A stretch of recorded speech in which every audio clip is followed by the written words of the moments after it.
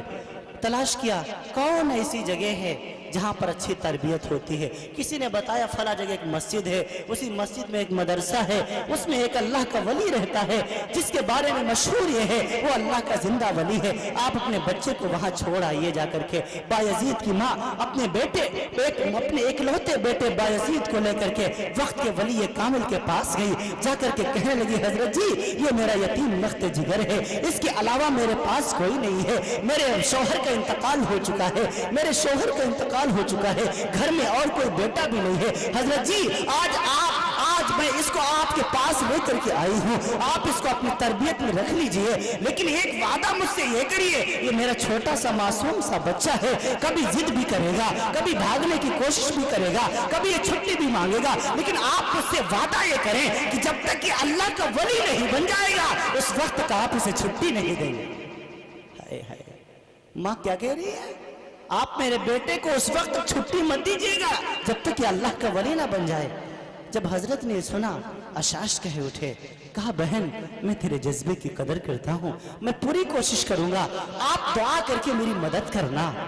اس نے کہا حضرت جی ایک دعا اور کر دیجئے. کہا کیا؟